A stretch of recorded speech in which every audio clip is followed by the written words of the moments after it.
Halo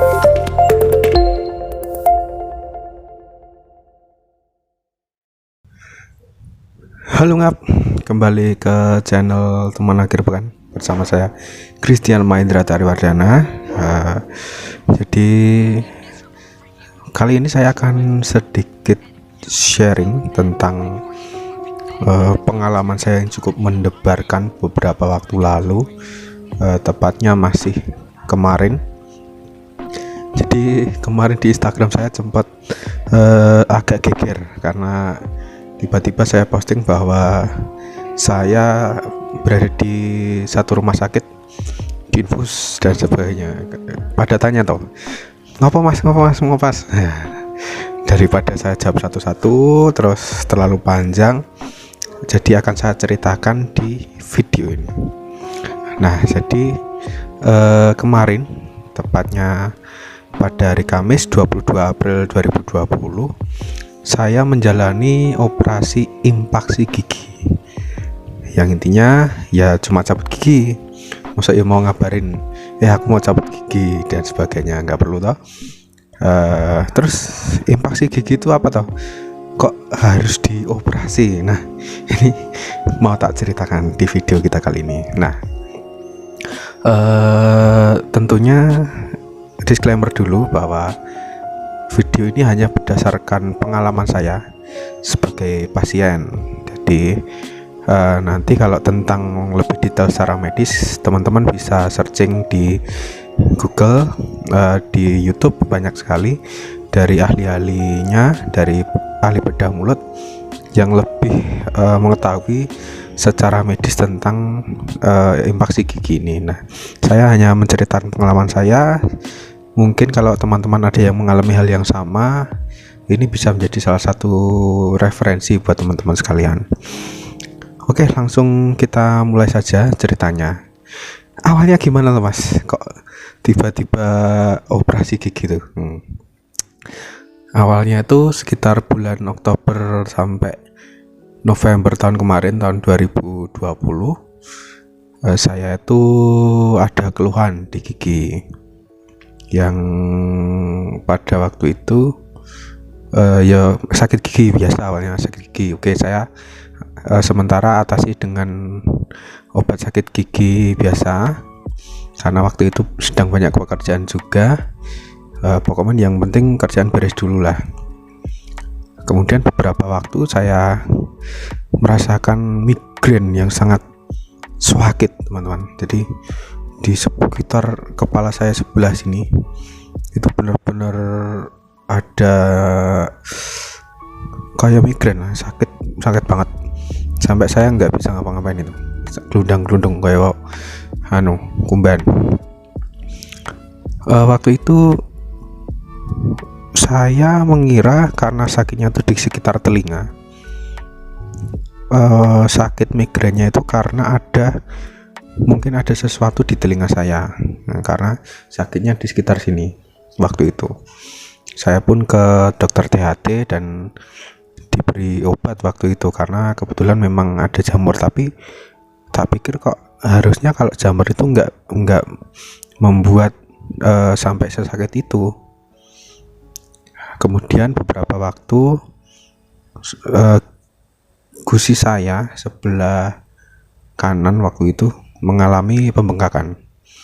Jadi di gigi itu gusi paling belakang saya itu bengkak, kemudian sakit dan mengeluarkan darah tentunya, karena mungkin kena gigi sampingnya kan, kegores kemudian keluar darahnya. Itu sangat sakit sekali. Kemudian saya obati dulu, kebetulan ibu saya perawat, jadi ibu saya sedikit banyak tahu tentang itu. Saya diberi obat untuk mengurangi rasa sakit sementara. Setelah agak mendingan, akhirnya saya ke dokter gigi. Di dokter gigi itu saya dicek, di ronsen dulu, di ronsen pokoknya di ronsen gigi itu ditemukan ada beberapa masalah. Memang ada dua terutama. Yang pertama ada gigi yang berlubang atau kerowok, Dan yang kedua itu adalah impaksi gigi. Wah, yang sangat mengerikan itu yang impaksi. Kalau kerawak itu ditempel selesai. Nah, yang impaksi ini yang agak membuat saya ngedrop waktu itu.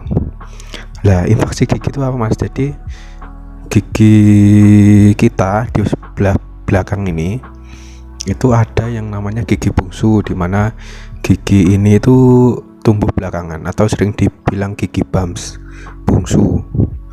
Di sebelah belakang geraham paling belakang, itu dia tumbuhnya itu tidak ke atas tapi ke samping. Nah, gambarnya kayak gini, dia ke samping, kemudian dia menyesat antara gusi paling belakang dan gigi geraham depannya itu tadi. Nah, karena mungkin tidak ada ruang yang cukup, dia itu terjebak di dalam rahang dan tumbuh nyamping tadi, dan kebanyakan itu ada di dalam gusi. Nah, itu yang ketika dia tumbuh itu bisa nyundul kancane gini, dus kayak disikut-sikut, wih pikir kayak gitu. Nah, terus memang ketika tumbuh itu bisa disertai nyeri, sariawan, bengkak, terus pernah kesulitan juga saat makan karena sakit ya. Nah, ini setelah dikasih tahu sama dokternya, ternyata impaksi gigi ini cukup memiliki resiko. Ada penyakit yang bisa timbul karena impaksi gigi ini. Nah, itu ada sakit gigi tentunya, karena yang pertama karena dia di dalam, otomatis kan kita nggak bisa membersihkan ketika ada sela-sela makanan yang masuk, itu bisa karies, berlubang, dan itu akan jadi sakit. Kemudian sakit kepala karena gigi kita itu kan terhubung dengan saraf, jadi akan apa ya istilahnya, itu akan mengganggu sistem persyarafan kita. Makanya kemarin itu sempat sakit di migrain itu kemungkinan karena itu.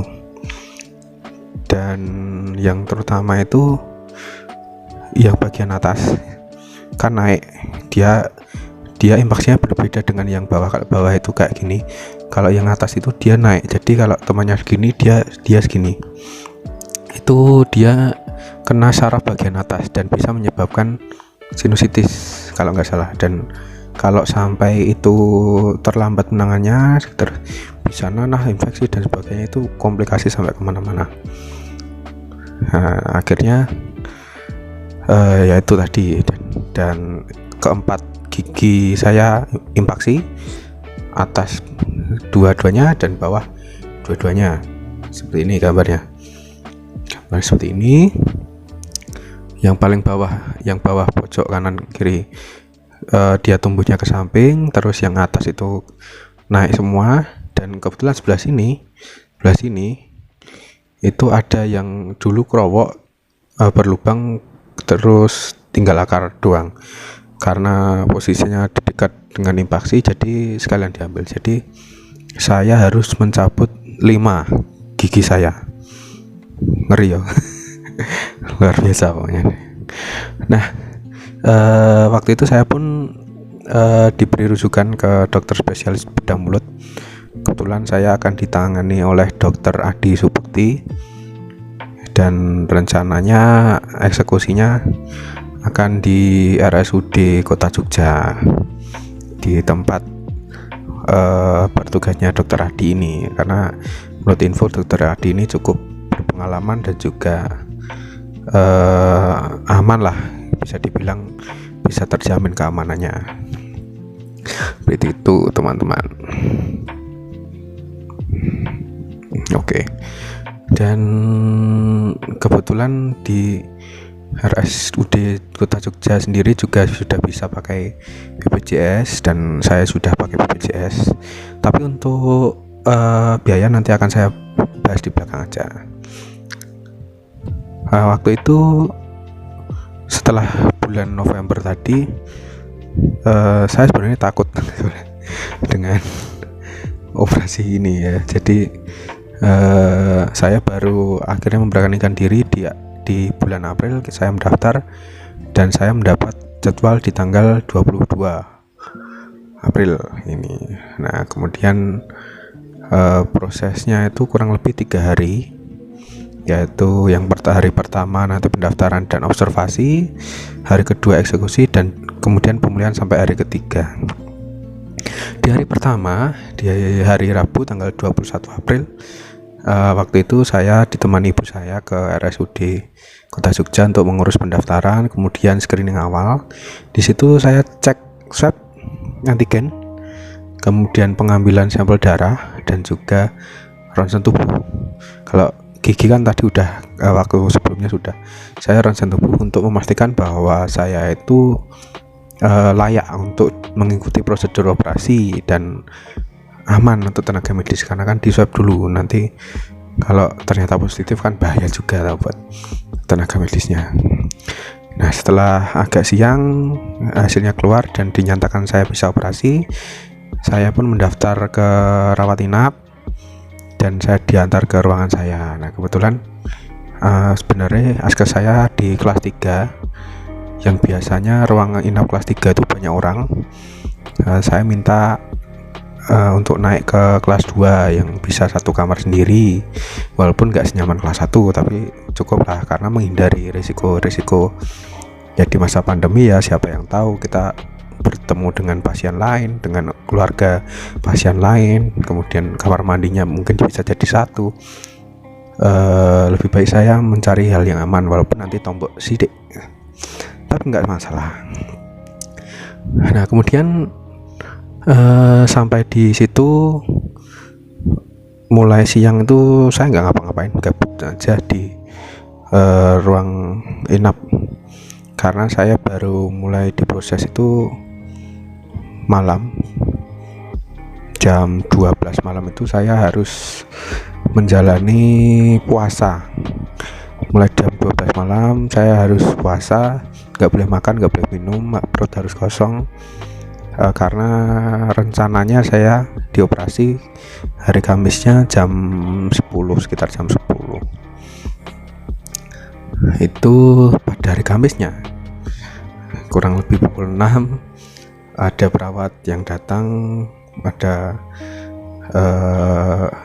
saya mandi, kemudian saya diberikan pakaian untuk operasi yang warna hijau kayak gini, warna hijau. Terus saya dipasangi infus, waktu itu mulai dipasang infus NaCl biasa untuk nutrisi, karena saya kan nggak makan nggak minum, jadi hanya bisa lewat itu. Dari hari Rabu itu sebenarnya saya udah nerdek-wol, karena saya melihat referensi tentang operasi itu kok malah membuat saya kepikiran. Jadi mungkin teman-teman yang mau operasi tidak perlu lihat proses operasinya lah nanti, karena yang kita alami nggak seburuk yang kita bayangkan ternyata. Itu karena saya punya asam lambung, itu saking nerdeknya, saking saya cemas itu, saya mulus-mulus selama seharian penuh. Nah, saya seperti yang saya ceritakan tadi, bahwa saya mulai untuk operasi pukul 10, agak mundur sih, jadi sekitar 10.30 saya dibawa dari ruang inap ke gedung operasinya. Itu agak berjarak sedikit tapi nggak terlalu jauh, dan di situ saya masuk ke ruang tunggu dulu kurang lebih setengah jam, hingga akhirnya saya dapat giliran dan saya akhirnya dimasukkan ke ruang operasi. Nah, waktu itu saya ada dokter Adi dan juga beberapa perawat yang membantu. Itu saya disuntikkan bius melalui lubang infus, dan setelah itu saya tidur, dah nggak kerasa apa-apa, sama sekali nggak kerasa. Saya cuma kayak tidur biasa. Bangun itu mungkin sekitar pukul 1, masih di ruang tunggu yang tadi. Jadi setelah masuk ruang operasi, saya ada di ruang tunggu lagi untuk menunggu saya sadar penuh. Itu berarti sekitar anggap aja 2 jam ya, kemungkinan 2 jam itu saya sadar, dan belum penuh, setengah jam baru saya sadar penuh dan bisa dibawa kembali ke ruang rawat inap.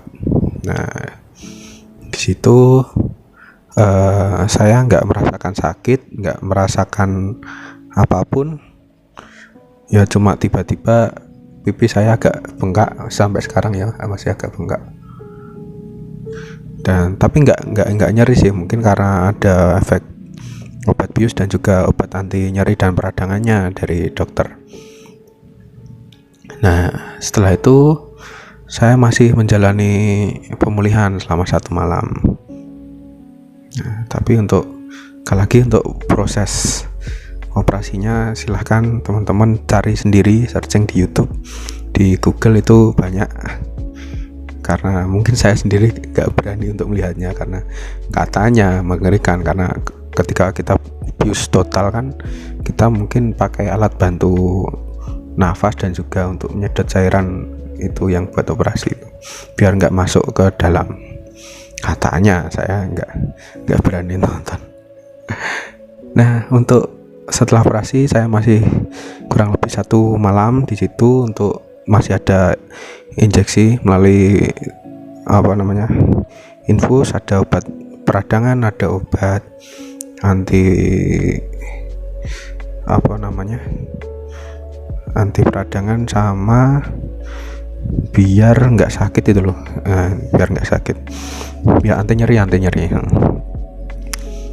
Nah, itu 1 malam sampai Jumat siangnya.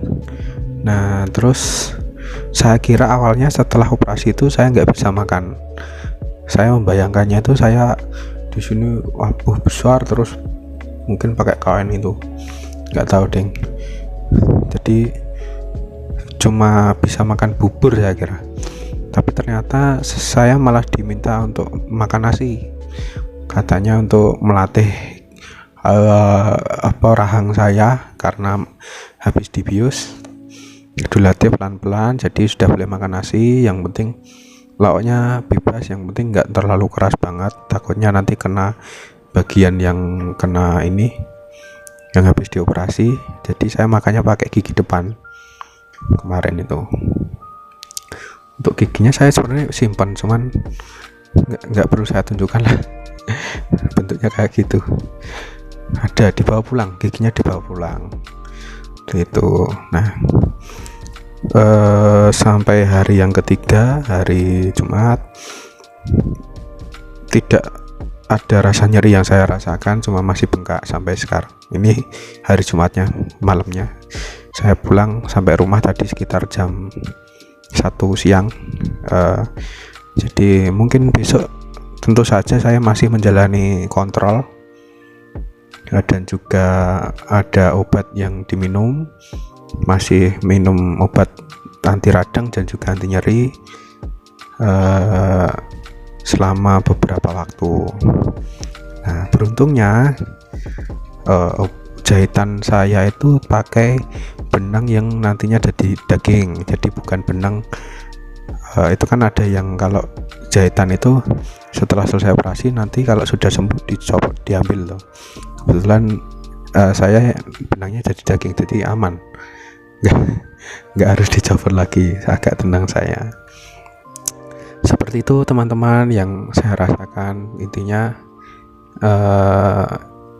nggak seburuk atau sesakit yang saya bayangkan ternyata. Nah, untuk biaya gimana mas? Cabut gigi itu mahal apa enggak? Nah, menurut informasi yang saya dapat ini, ternyata biaya untuk pencabutan gigi impaksi itu 1 giginya biasanya bisa 2 juta sampai 5 juta rupiah untuk di rumah sakit swasta, dan mungkin di RSUD tetapi tidak tercover oleh BPJS. 2 sampai 5 juta, bayangkan. Ambil saja rata-rata 1 gigi 3 juta, saya copot 5, saya bisa habis 15 juta teman-teman. Dan untuk ronsennya itu sendiri 300.000 kalau tanpa BPJS, belum biaya pemeriksaan dan rawat inap. Itu kalau bisa-bisa saya jual motor saja aja masih tombok itu untuk biaya itu, belum makannya, belum transportasinya. Bisa saja saya habis sekitar mungkin 17 juta untuk copot atau operasi gigi ini. Nah, tetapi gandeng saya itu pakai BPJS, puji Tuhan semua biayanya tercover oleh BPJS, baik untuk ronsen, untuk pemeriksaan, untuk swab, untuk biaya semuanya itu tercover oleh BPJS, kecuali ruang inap karena saya naik kelas. Kalau mungkin saya tetap di kelas 3 sesuai dengan BPJS, kelas BPJS saya itu akan gratis, tapi karena saya minta naik satu kelas jadi saya bayar, dan itu saya cuma habis 750.000, dan ditambah makan dan transport, anggap saja saya cuma habis uang 1 juta rupiah. Dari total mungkin saya bisa habis 17 juta, saya hanya membayar 1 juta rupiah. Itu sangat membantu sekali, walaupun awalnya dredeg karena takutnya ternyata ada yang tidak tercover. Seperti itu teman-teman, pengalaman saya tentang operasi impaksi gigi. Makanya teman-teman nggak usah takut, teman-teman tenang saja. Kalau punya keadaannya sama, langsung saja, nggak perlu ragu-ragu, langsung daftar di rumah sakit. Dan lebih baik sebelum sakit, sebelum ada risiko penyakit sinus dan sebagainya, teman-teman operasi pengangkatan gigi bungsu BAMS atau impaksi itu tadi. Sekali lagi saya ucapkan terima kasih ke Dr. Adi Subekti dan tim yang sudah membantu jalannya operasi saya, sehingga dapat berjalan lancar dan sukses. Semoga video ini bermanfaat buat teman-teman semua.